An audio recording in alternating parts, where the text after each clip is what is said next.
الحمد لله رب العالمين والصلاة والسلام على سيد الأنبياء والمرسلين أما بعد أعوذ بالله من الشيطان الرجيم بسم الله الرحمن الرحيم الحمد لله رب العالمين الرحمن الرحيم مالك يوم الدين إياك نعبد وإياك نستعين اهدنا الصراط المستقيم صراط الذين أنعمت عليهم غير المغضوب عليهم ولا الضالين آمين اللهم صل على محمد وعلى آل محمد كما صليت على إبراهيم وعلى آل إبراهيم إنك حميد مجيد اللهم بارك على محمد وعلى آل محمد كما باركت على إبراهيم وعلى آل إبراهيم إنك حميد مجيد رب اشرح لي صدري ويسر لي أمري واحلل عقدة من لساني يفقهوا قولي اللهم انفعنا بما علمتنا وعلمنا ما ينفعنا وزدنا علما سبحانك لا علم لنا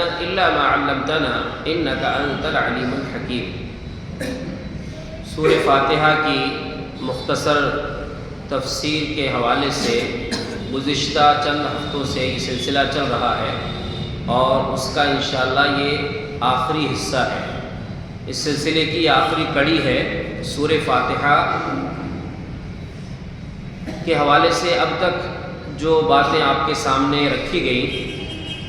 بسم اللہ الرحمن الرحیم جب ہم کہتے ہیں تو بسم اللہ اللہ کے نام سے، تو اللہ جو ہے اللہ تبارک و تعالیٰ کا ذاتی نام ہے، اور بسم اللہ کہنے سے ہمارے دل میں یہ خیال ہونا چاہیے کہ اللہ کے تمام ناموں کے ساتھ ہم شروع کر رہے ہیں، کیونکہ اللہ رب العالمین کے بہت سے نام ہیں۔ کچھ نام وہ ہیں جو قرآن و حدیث میں ثابت ہیں، کچھ نام ایسے ہیں جن کو اللہ نے اپنے پاس علم غیب میں چھپا کر رکھا ہے، جو اللہ ہی جانتا ہے۔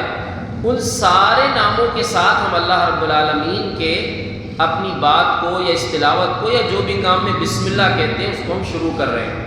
الحمدللہ رب العالمین، تمام تعریفات اللہ رب العالمین کے لیے ہیں۔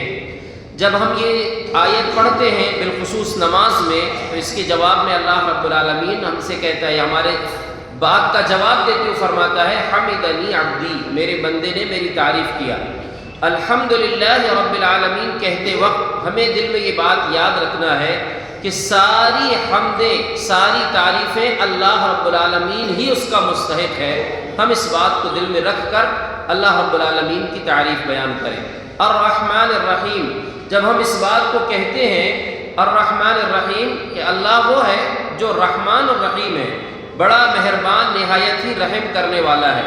یہ دونوں مبالغے کے صیغے ہیں جو رحمت سے مشتق ہے، اور یہ دونوں صفت ایک ساتھ جب آتی ہیں تو اس سے گویا کہ یہ پیغام دیا گیا ہے کہ اللہ رب العالمین کی صفت رحمت بھی ہے اور اس کی رحمت عام ہے۔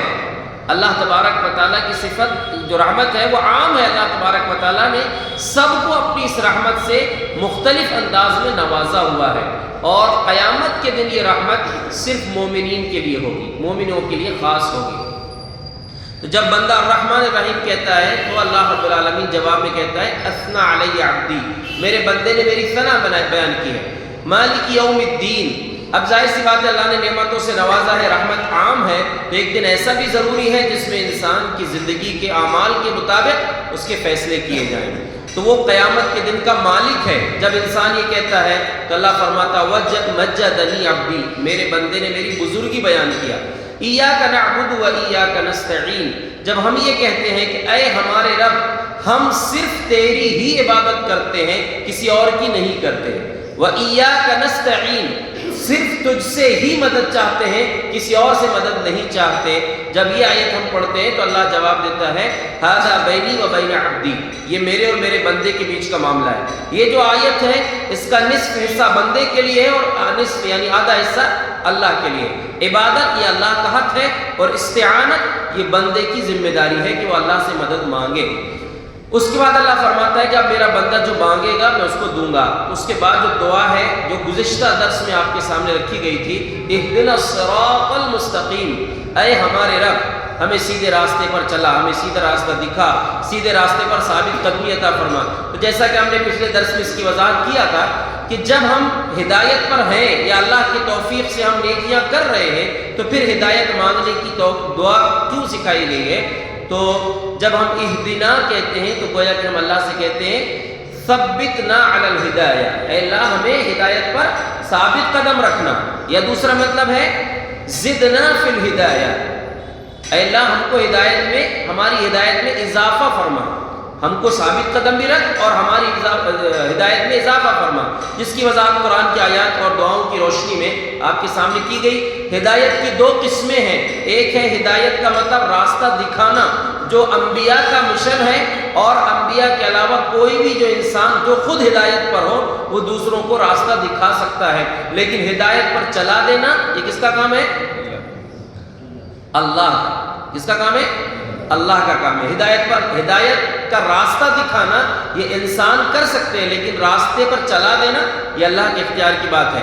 اہدنا الصراط المستقیم، یہ جو دعا ہے اس دعا کو یہ مقام حاصل ہے کہ پوری دعاؤں میں یہ اکیلی دعا ہے جو کیسی ہے؟ گزشتہ درس بتائے تھے ہم آپ کو، بھول گئے؟ ساری دعائیں مسنون ہیں اور یہ دعا فرض ہے، یہ دعا فرض ہے، اس لیے کہ نماز کے بارے میں کیا کہا گیا کہ جب تک سورہ فاتحہ نہیں پڑھیں گے تو نماز نہیں ہوتی، تو اس دعا کو مانگنا کیا ہے؟ فرض ہے، یہ فرض دعا ہے۔ باقی ساری دعائیں چاہے آپ قرآن کی دعا پڑھیں یا حدیث سے ثابت دعائیں پڑھیں وہ سب دعائیں مسنون ہیں، لیکن صرف اہدنا الصراط المستقیم یہ دعا جو ہے سیدھے راستے کی دعا، یہ آپ اس سے اندازہ لگائیں کہ سیدھے راستے پر چلنا کتنا اہم ہے، کہ اس کے لیے صرف اس کے لیے دعا جو بتائی گئی ہے اس دعا کو اللہ نے فرض قرار دیا، فرض رکھا ہے۔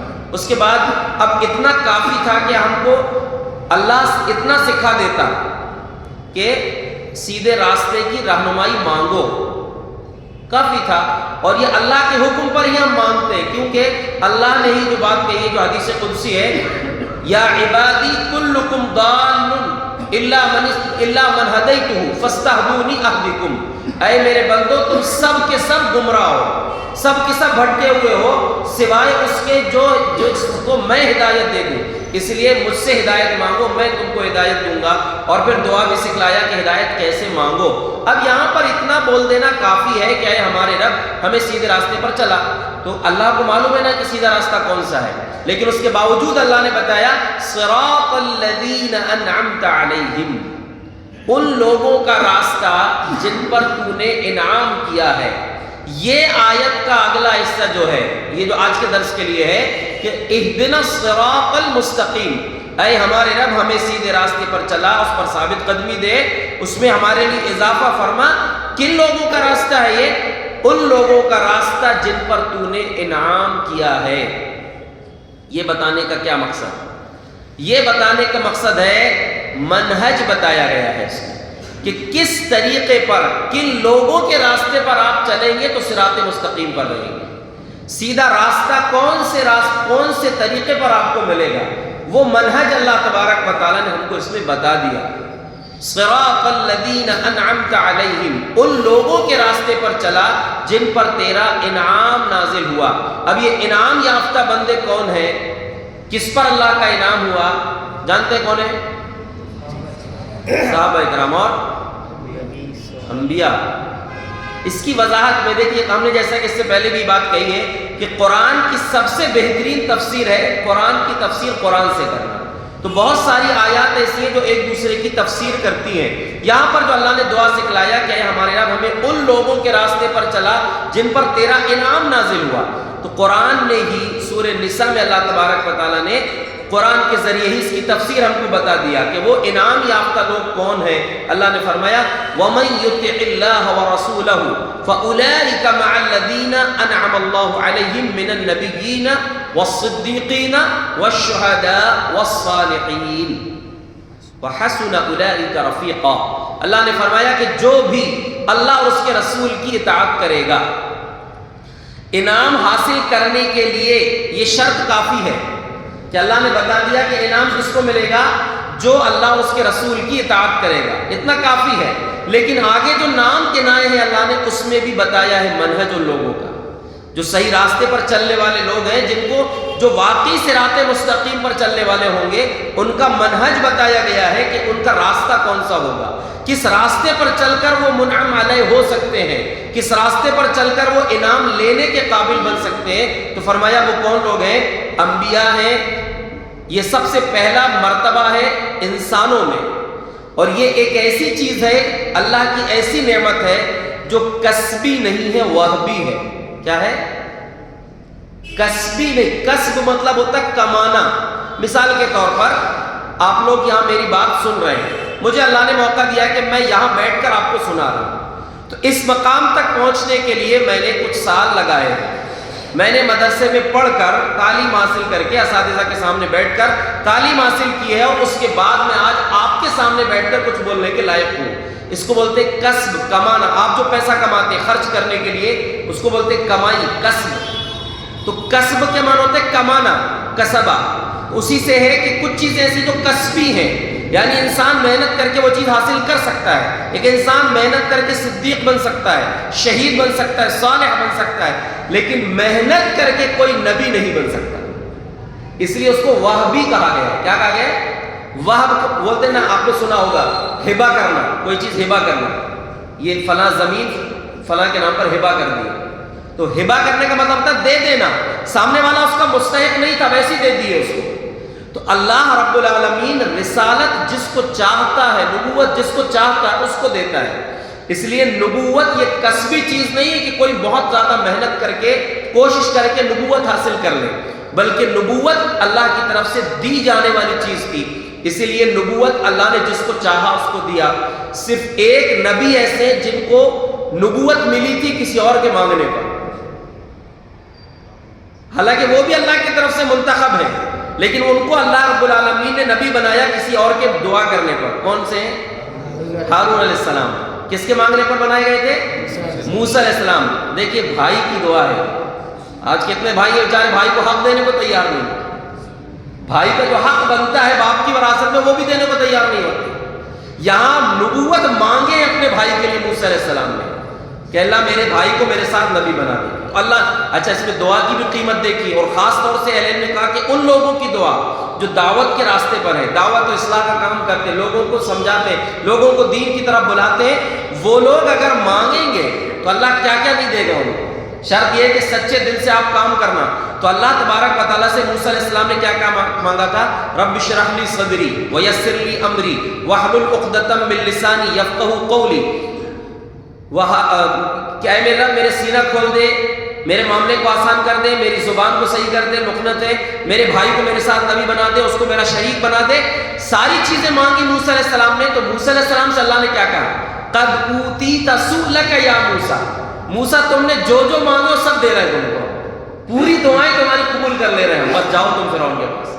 تم کو اللہ کا پیغام، ہمارا پیغام فرعون کے پاس پہنچانا ہے، ہم ساری دعائیں تمہاری قبول کر رہے ہیں۔ تو موسیٰ علیہ السلام کی دعا پر اللہ نے حضرت ہارون علیہ السلام کو نبوت عطا کیا تھا۔ حالانکہ فیصلہ اللہ کا ہے، لیکن بتانا یہ مقصود ہے کہ دعا کی اہمیت کتنی زیادہ ہے، اور یہ سورہ فاتحہ دعا ہی ہے۔ اور اس کے ساتھ یہ بات یاد رکھیں کہ نبوت یہ کسبی چیز نہیں ہے، وہبی چیز ہے۔ اللہ جس کو چاہا اس کو دیا، اور یہ سلسلہ اب ختم ہو چکا نبی صلی اللہ علیہ وسلم پر۔ تو انبیاء پہلا درجہ، دوسرا صدیقین۔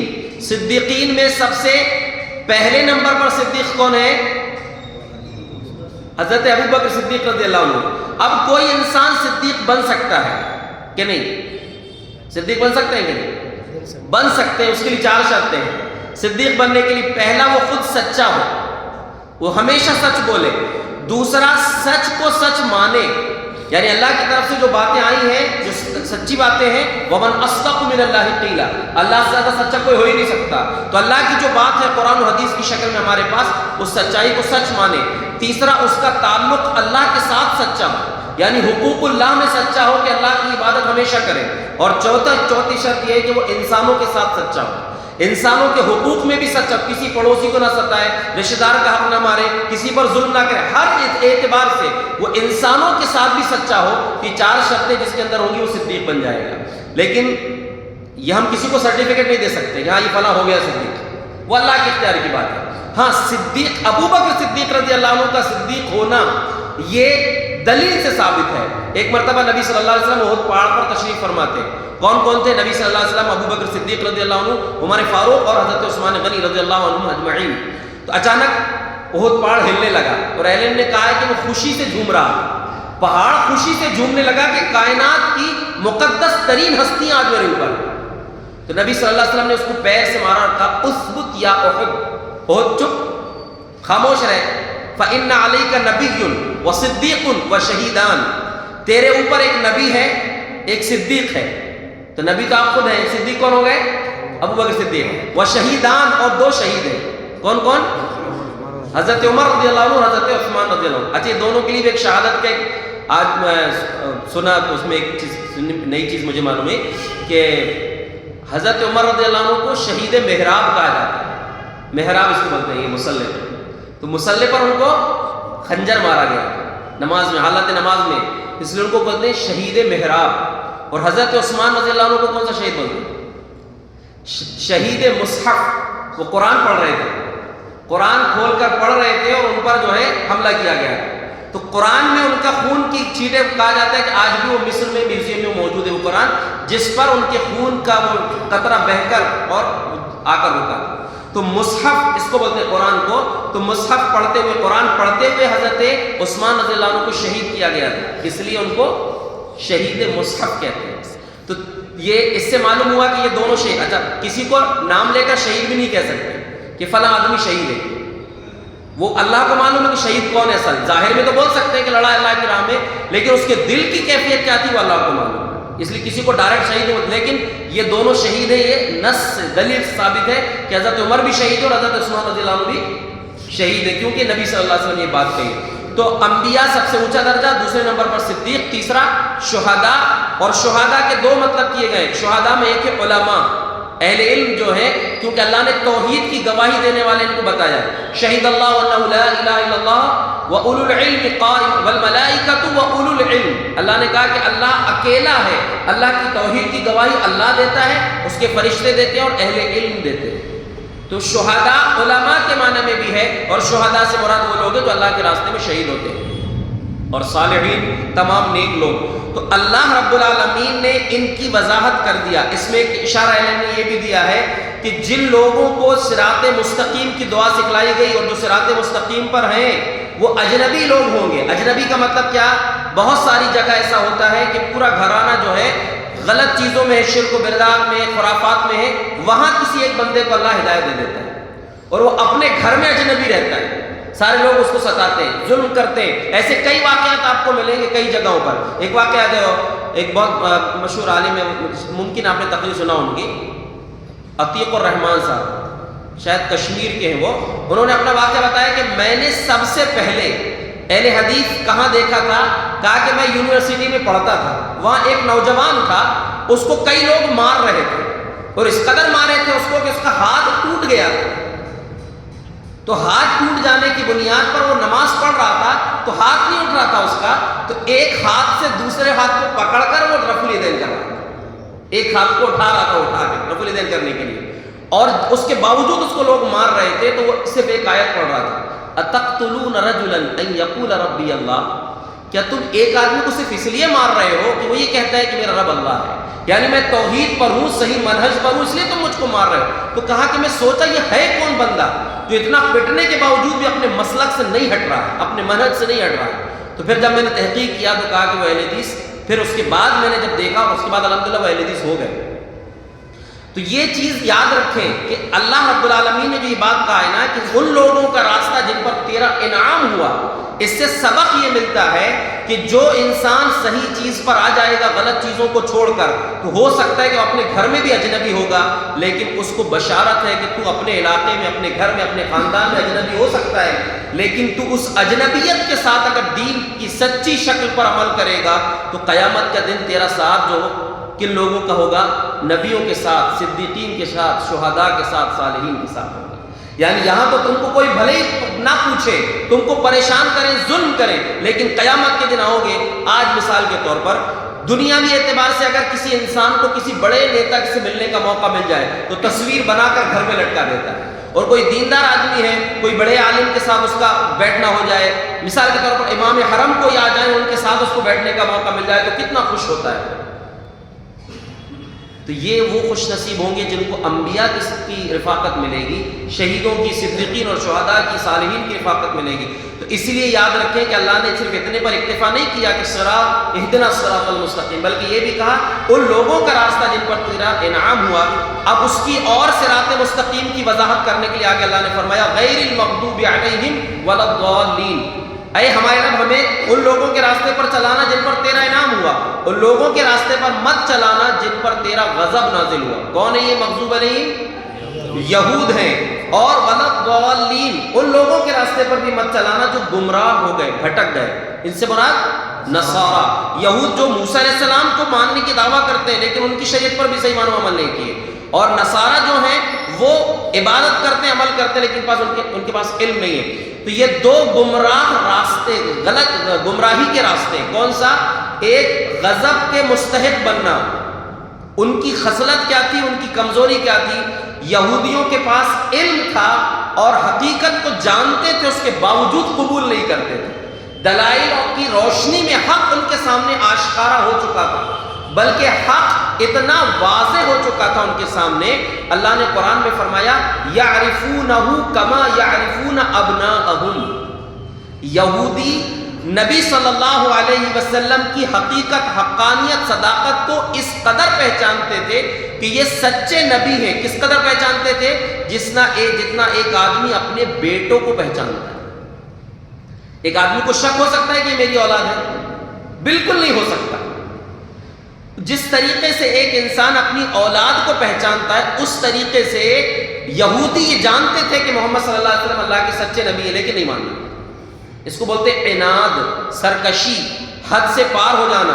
تو یہ چیز، یہ خصلت یہودیوں کی تھی، اللہ نے ان پر غضب نازل کیا اور وہ مغضوب علیہم قرار دیے گئے۔ اور ضالین سے مراد نصارہ ہیں۔ ان کی کمزوری کیا ہے کہ نصارہ کا مسئلہ یہ ہے کہ بس عبادت کرتے جاؤ۔ ان لوگوں نے اپنے اوپر روحانیت کو مسلط کر لیا تھا کہ بس اللہ کو خوش کرنے کے لیے کئی سال تک ایک ہی پیر میں کھڑے ہیں، یا ایک ہی جوڑے کپڑے میں گھوم رہے ہیں، آگے کچھ نہیں پہنیں گے، دوسرے کپڑے نہیں بدلیں گے، یا پھر کھائیں گے نہیں، سائے میں نہیں آئیں گے، یعنی اس طرح جو اب زبردستی چیزیں اپنے اوپر لاد لینا۔ یا پھر آج کے دور میں ہم دیکھیں تو ایسی عبادات کرنا زبردستی کی جن کا شریعت سے کوئی ثبوت نہیں ہے، اور بس ہم تو اچھا کر رہے ہیں نا، اچھے کام تو کر رہے ہیں۔ کئی قسم کے درود موجود ہیں، کئی قسم کی زبردستی کی نمازیں موجود ہیں جن کا شریعت سے کوئی تعلق نہیں ہے۔ تو یہ چیزیں کہ بغیر دلیل کے عمل کرنا، یہ ان کی برائی ہے، ان کی نصارہ کی۔ اب آخری بات یہ یاد رکھیں کہ یہ تین چیزیں بیان کر کے سورہ فاتحہ میں یہ اللہ رب العالمین نے اصول دیا ہے کہ پوری دنیا میں جتنے انسان موجود ہیں وہ ان تین میں سے کسی ایک راستے پر ہوں گے۔ پہلا راستہ ہے جن کے پاس کتاب و سنت کی روشنی ہے، کتاب و سنت کا علم ہے، اس علم کو، اس حقیقت کو قبول بھی کرتے ہیں اور اس کے مطابق عمل بھی کرتے ہیں۔ یہ کن لوگوں کا راستہ ہے؟ جن پر اللہ کا انعام ہوا۔ دوسرا، وہ لوگ جو دلائل کو جانتے ہیں، حقیقت کو جانتے، پہچانتے، لیکن اس کے باوجود عمل نہیں کرتے۔ یہ کس کا راستہ ہے؟ یہودیوں کا، جو بدترین قوم ہے، اللہ کے نزدیک سب سے بدترین قوم ہے۔ اللہ نے اسی قوم کو سور اور بندر بنایا تھا ان کی غلطیوں کی بنیاد پر۔ اور تیسرا منہج، جو تیسرا راستہ ہے کہ عبادت تو کرتے ہیں لیکن ان کی عبادت کی بنیاد دلائل پر نہیں ہوتی، بس اپنی مرضی سے جذبہ اچھا ہے، عبادت کر رہے ہیں، لیکن ان کے پاس دلیل نہیں ہے اس عمل کو کرنے کی۔ تو یہ جو بعد کے جو دونوں راستے، یہ دونوں گمراہی کے راستے ہیں۔ کون سا؟ ایک حقیقت کو معلوم ہونے کے باوجود قبول نہیں کرنا، اور دوسرا دلائل کی بغیر عمل کرنا۔ یہ دونوں راستے پر جو چلے گا وہ غلط ہے، وہ صحیح راستے پر نہیں ہے۔ صحیح راستے پر چلنا ہے تو کتاب و سنت کے دلائل کی روشنی میں علم حاصل کرنا، اس کو قبول کرنا اور اس کے مطابق عمل کرنا، یہی راستہ وہ ہے جو صراط مستقیم ہے اور سیدھا جنت تک پہنچانے والا راستہ ہے، جو سب سے مختصر اور سب سے بہترین راستہ ہے۔ اسی راستے پر چلنے کی دعا مانگی گئی، اور جب یہ دعا ہو گئی تو اس میں قرآن کی آیت کا حصہ تو نہیں ہے، لیکن حدیث سے ثابت ہے، احادیث سے ثابت ہے، کئی حدیثوں سے سورہ فاتحہ کے مکمل ہونے کے بعد آمین کہنا ہے۔ آمین کا مطلب ہے اللہم کذالک فلیکن، اے اللہ ایسا ہی ہو جائے، یا اللہم استجب، اے اللہ ہماری اس دعا کو قبول فرما لے۔ اور مختلف الفاظ اس کے لیے بتائے گئے ہیں، اور یہ ثابت ہے احادیث سے کہ ولا الضالین جب امام کہے تو فقولوا آمین، تم آمین کہو، اور یہ بہت فضیلت والا عمل ہے چھوٹا سا لفظ، لیکن اس کی فضیلت کیا ہے؟ صحیح بخاری، صحیح مسلم اور دیگر احادیث کی کتاب میں یہ احادیث موجود ہے کہ جب آمین امام کہے تو تم بھی آمین کہو، فَإِنَّهُ مَنْ وَافَقَ تَامِينَهُ تَامِينَ الْمَلَائِكَةِ غُفِرَ لَهُ مَا تَقَدَّمَ مِنْ ذَنبِهِ، جس کی آمین فرشتوں کی آمین کے ساتھ مل گئی اس کے پچھلے گناہ معاف ہو جائیں گے، صرف آمین کہنے پر۔ اس کا ایمان اگر سلامت اور صحیح ہے، اس کا عقیدہ صحیح ہے، تو آمین کہنے پر اس کے پچھلے گناہ معاف ہو جائیں گے۔ اس سے اہل علم نے کہا ہے کہ جماعت نماز جو ہے وہ اول وقت میں ہونا چاہیے، فرشتے اول وقت میں پڑھتے ہیں، آپ کو بھی اول وقت میں پڑھنا ہے، تب آپ کی آمین فرشتوں کی آمین سے ملے گی، اور اگر آپ وقت ٹال کے پڑھیں گے تو فرشتوں کی آمین آپ کو نہیں مل سکتی، تو فرشتوں کی آمین کے ساتھ آپ کی آمین مل گئی تو آپ کے گناہ معاف ہو جائیں گے۔ اور اس میں ایک چیز یہ بھی ہے کہ آمین زور سے بولنا، امام بخاری رحمۃ اللہ علیہ باب قائم کیا باقاعدہ کہ امام آمین کو زور سے کہنا ہے، اور اس کے لیے احادیث بھی لائی ہے۔ ابو داؤد میں، سنن ترمذی میں بھی روایت موجود ہے کہ نبی صلی اللہ علیہ وسلم نے آمین کہا وَمَدَّ بِهَا صَوْتَهُ، اور اس کے ساتھ آواز کو لمبا کیا، آمین۔ لمبا کب معلوم ہوا، کیسے معلوم ہوا؟ صحابہ نے سنے جب نہ معلوم ہوا۔ اور ایک روایت کے الفاظ ہیں رفع بها صوته، آپ نے اپنی آواز کو اونچا کیا، یعنی زور سے آمین کا۔ اور بلکہ صحیح بخاری میں امام بخاری رحمۃ اللہ علیہ نے عبداللہ ابن زبیر رضی اللہ عنہ غالباً یا زبیر رضی اللہ عنہ کا تذکرہ کیا ہے کہ انہوں نے بیان کیا لَلَجَّةً فِي الْمَسْجِدِ، مسجد میں آواز گونج جاتی تھی جب آمین بولتے تھے، وہ تو کچی مسجد تھی، کچی مسجد کے باوجود آواز گونجتی تھی، تو پکی مسجد میں بھی گونجنا چاہیے، اور ایک ساتھ سب کو آمین بولنا ہے، کوئی آگے کوئی پیچھے نہیں۔ امام صاحب آمین کہیں ان کے ساتھ آمین کہو، یا امام الضالین کہیں اور ان کے ساتھ آمین کہو، دونوں طرح کے الفاظ ہیں۔ تو یہ سورہ فاتحہ کی مختصر جو تفسیر گزشتہ چند دروس میں آپ کے سامنے رکھی گئی تھی، آج خلاصے کے طور پر یہ باتیں آپ کے سامنے پیش کی گئی ہیں۔ اللہ رب العالمین سورہ فاتحہ کو صحیح معنوں میں ہمیں سمجھنے کی توفیق عطا فرمائے، اور اس دعا کو ہم سب کے حق میں قبول فرمائے، اسی پر زندگی نصیب فرمائے، اسی پر خاتمہ نصیب فرمائے۔ لیکن اس بات کو یاد رکھیں کہ ایک بار سن لینے میں، حالانکہ جو چیزیں آپ نے سنے تھے پہلے وہ سب ذہن سے نکل گئی ہوں گی، پھر سے کبھی درس سن لیں، اچھی بات ہے، یا آپ خود تفسیر میں پڑھیں، مختلف تفاسیر موجود ہیں، تو انشاءاللہ اس کا آپ کو فائدہ ہوگا اور آپ کو نئی نئی چیزیں بھی اس میں انشاءاللہ معلوم ہوں گی۔ اللہ تبارک و تعالیٰ اس چیز کو ہمارے حق میں بہتر اور ہمارے لیے دنیا اور آخرت کے لیے فائدہ مند بنائے، آمین۔ وآخر دعوانا الحمد للہ رب العالمین۔